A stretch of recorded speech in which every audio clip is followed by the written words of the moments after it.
Madam President, allow me at the outset to thank Assistant Secretary General Khalid Khiari for his briefing and to convey through him our condolences and solidarity for the UN staff members killed and injured, some sustaining life-altering injuries and amputation, while they were in UN premises as a result of Israeli bombardment yesterday, and others who were killed recently from UNRWA, as Mr. Lazzarini has informed us.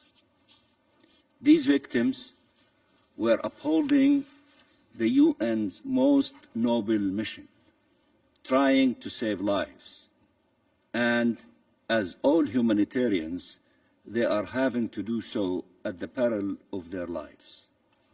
They were upholding the mandate conferred to them by this Council in its Resolution 2720. They are entitled to protection as Palestinian civilians are entitled to protection, and both are being blatantly deprived of it. This demonstrates yet again the indiscriminate nature of Israeli attacks. Allow me also to acknowledge the testimony of Eli Sharabi and present our condolences for his loss. Maybe no one around this table can fully grasp what such a loss means: the killing of loved ones, prolonged captivity, fear and trauma. But Palestinians, us, can. We understand this pain because we live it. They endure it every day. Entire families obliterated in massive and indiscriminate bombardments. Children shot by Israeli snipers in the head and in the chest. Communities uprooted by force. There is not a single Palestinian family that does not have a loved one killed, wounded, detained, or displaced. And they have been enduring these horrors and injustices for decades, even though they reached an unprecedented scale in the last year and a half. When confronted with such loss, either we pursue justice or vengeance. Justice ends suffering. Vengeance perpetuated.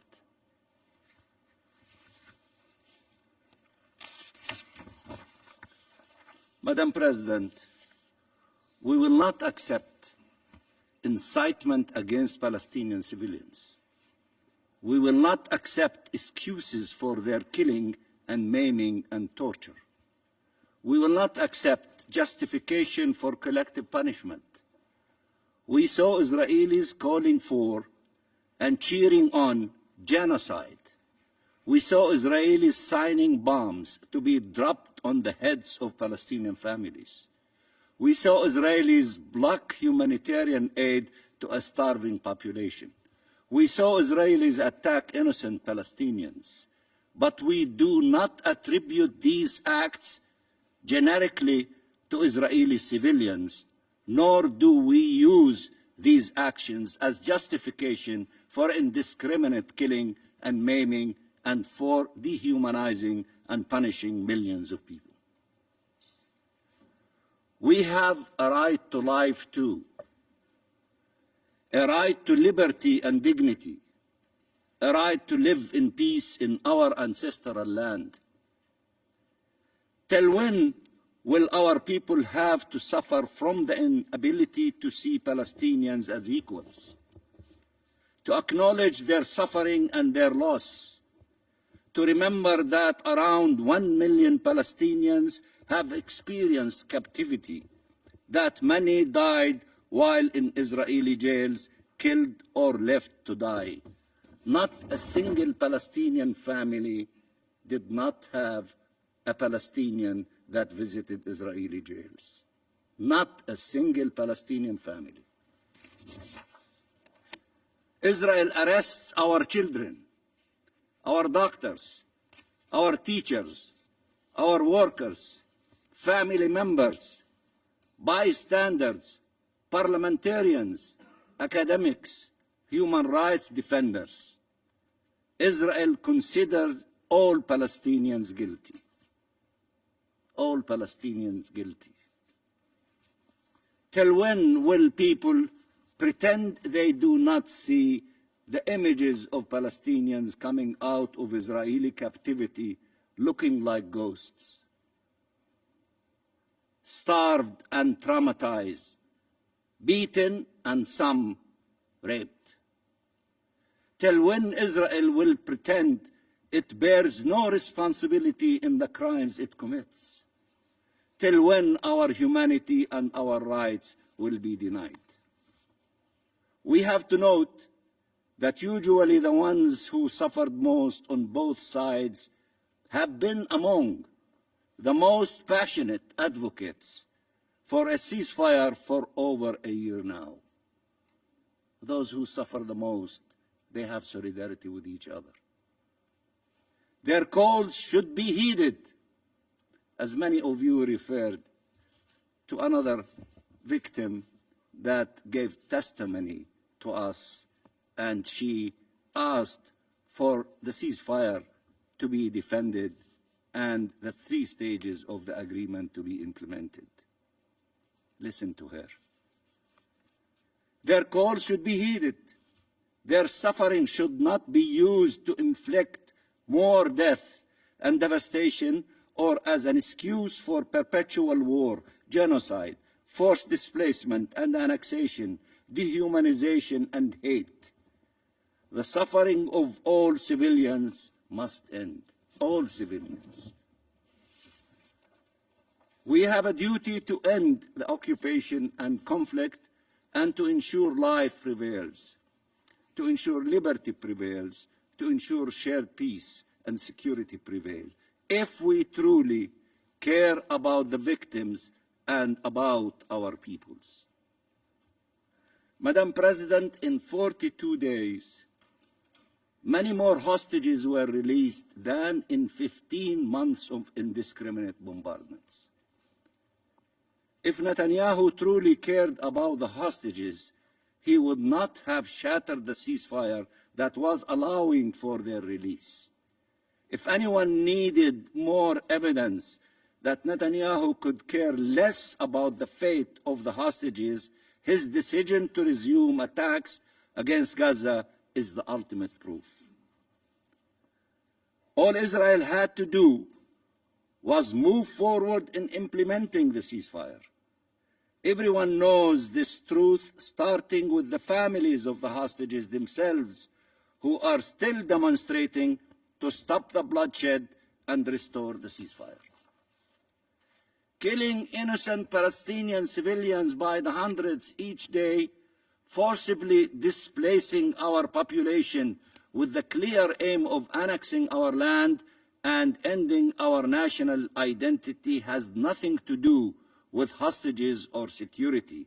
It has everything to do with the attempt to destroy the Palestinian people as the means to seize their land. Madam President, the Israeli Minister of War addressed what he called the residents of Gaza, saying, and I quote, "Soon the evacuation of the population from combat zones will resume, and what follows will be far more severe. You will pay the full price, return the hostages and remove Hamas. The alternative is total devastation." End of quotation. After having confessed to weaponizing humanitarian aid, Israel is also confessing to its policy of collective punishment, indiscriminate attacks, and of wanton destruction and devastation. The Israeli government cannot speak of humanity nor denounce barbarism not when it kills 400 Palestinians in one night, including over 150 children, representing one of the largest single-day child death toll in the last year. Not when it killed 50,000 Palestinians, maimed over 100,000 Palestinians, and destroyed the lives of 2 million people. Not when it is starving our people. Not when it is forcibly displacing them. Not when it is abducting thousands and subjugating them to torture and beating and degrading treatment and sexual violence. Not when it is detaining the corpses of hundreds of Palestinians, denying their families the right to provide their loved ones dignified burial. Israel considered it is barbarism only if it attributes to the act of Hamas, but it is justified if it is committed by Israel. It is barbarism if the act is against an Israeli, and it is legitimate if the act is against a Palestinian. Look at this, despicable, double standard. Israel has a right to kill and maim, to arbitrarily detain and torture, to displace and destroy and devastate, and we have the right to die and disappear. That is not how international law works. There are prohibited actions regardless of the identity of the perpetrators and regardless of the identity of the victims. There are protections afforded to all civilians regardless of the nationality, religion, and race. These prohibitions and protections must be upheld. Madam President, civilians should not be harmed. Civilians should not be harmed. They should not fear being killed in their houses or abducted from their homes. Families should not be torn apart. They should be reunited in life, not in death. Reunited in life, not in death. We have been pushing for a ceasefire that guarantees this aim, while Israel continues advocating for more killing and more destruction. There is no military solution to this conflict.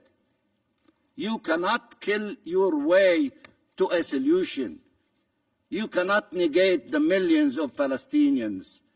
We are rooted as olive trees deep in our land. You cannot kill all of us.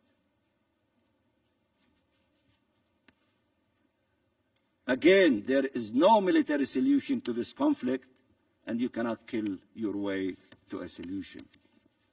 The Israeli government is trying to convince its people that killing, dispossession, and displacing Palestinians is the only way forward, while we have, even in the midst of this genocide, continued to plead for achieving our freedom through peaceful means. Our president from this chamber said, I am ready to negotiate and to talk peace. And for those who said Ramallah is so close to Jerusalem, he is ready in Jerusalem and in Ramallah and everywhere to talk peace for those who are ready and willing to talk peace.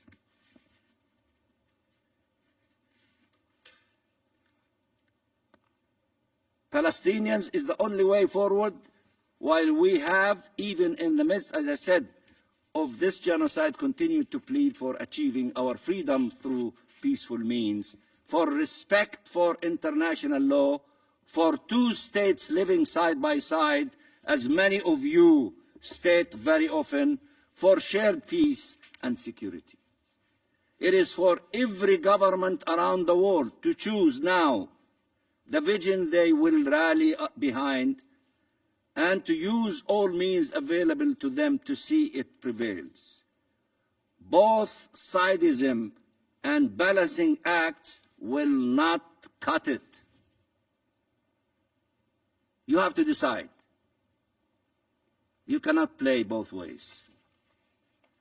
The fate of millions of people cannot be left to the decisions of this Israeli government that caters far more to the political survival of Netanyahu than the survival of hostages, that wants to get rid of the Palestinian people and steal Palestinian land, that wants to render occupation permanent and peace impossible. The ceasefire is a test. Failing at it means only prolonging the agony and suffering caused by today's horrors, but setting the stage for horrors to come. It is a test we cannot afford to fail. We have to defeat this option. Peace is the only option available to us, to them, and to all of you. Help us to move in the direction of peace and away from the direction of killing and war. And I thank you very much, Madam President. I thank the Permanent Observer of the Observer State of Palestine for the statement. I now give the floor to the representative of Israel. Thank you, Madam President, and thank you to Assistant Secretary General Chiari for your briefing today. I would like to thank the United States, the UK, and France for calling this important session. Before I begin, I want to thank Eli Sharabi for his courage today. Eli, there are no words that can begin to describe the strength it takes to be here after everything you have endured. None of us can truly comprehend the pain, the suffering, the loss you have endured. The torment of 491 days in captivity, the terror of returning to a home that no longer exists, the weight of knowing that your entire world was taken from you. Yet, despite all of this, you sit here today, not for yourself, but for those who remain behind. For over 530 days, 59 innocent men, women, and children have been trapped in Hamas captivity. Many of them are barely holding on to life. Unfortunately, some of them have been murdered, and Hamas has not let the world see a single one of them. These are innocent people being tortured for the crime of being Israelis or being in Israel. They are starving in the dark, alone, afraid, suffering beyond what words can capture. They are denied food, water, and medicine. They are beaten, tortured, and humiliated. They are being held in conditions so inhuman, so depraved, that the hostages who were freed can barely describe what they endured.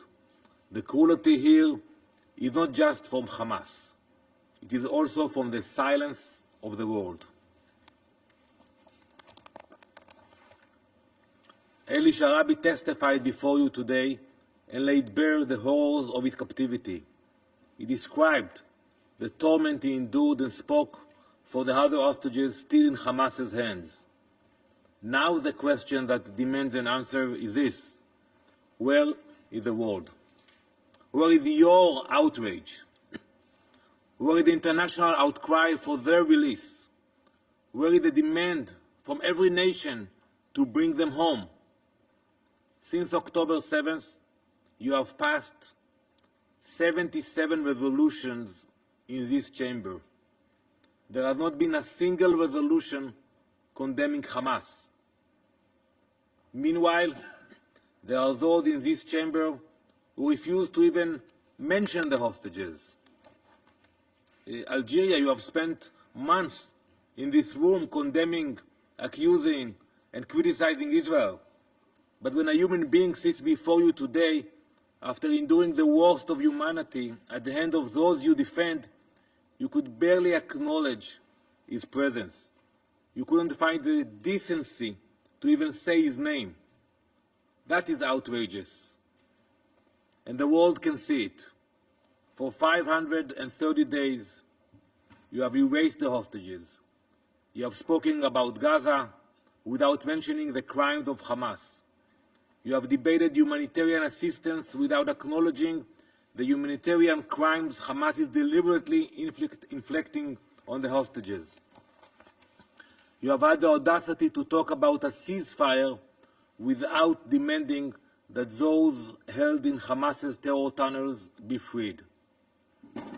How can you claim to stand for international law while ignoring the hostages? How can you speak of human rights when you refuse to recognize the most horrific human rights abuse in this war? How can you sit in this chamber, look Eli Sharabi in the eye, and say nothing? The massive amounts of humanitarian aid that Israel has facilitated, coordinated, and allowed into Gaza have reached every segment of the population, except one, the hostages. While Gazan civilians benefit from food, medicine, shelter, and support, these innocent individuals languish in conditions that defy human comprehension. Those hostages have not seen an ounce of that aid. Think how many trucks, how many containers. We listen to you, Eli, that you got a quarter of a pita a day. There are so many on this council, you, who never fail to scream for more aid, more trucks, more shipments, more access, yet you have never once demanded that a single piece of that aid be delivered to our hostages. Not a single word has been spoken. Not a single demand has been made. Not a single resolution has been passed insisting that those in the most desperate need of humanitarian assistance actually receive it.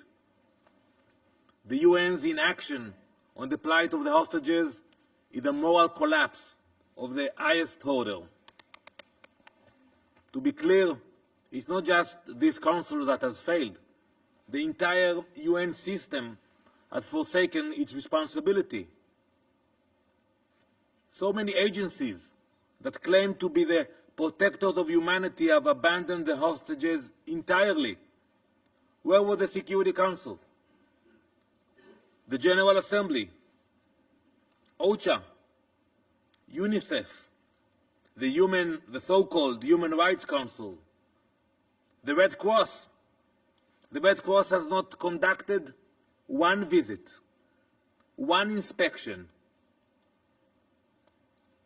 We heard the absurd equation you made about the detainees in Israel.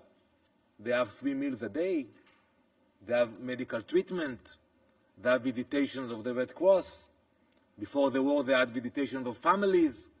How can you compare it? The Red Cross had no one inspection or spent one moment with the hostages in Gaza. And yet, for 530 days, the Red Cross has continued to act according to Hamas's playbook. Colleagues, there is one absolute certainty in this situation. The war will not end until the hostages are freed. Israel did not choose this war. Hamas did. It was Hamas that invaded Israel and Eli's home. It was Hamas that slaughtered our people, and for 3 months it was Hamas who stalled negotiations.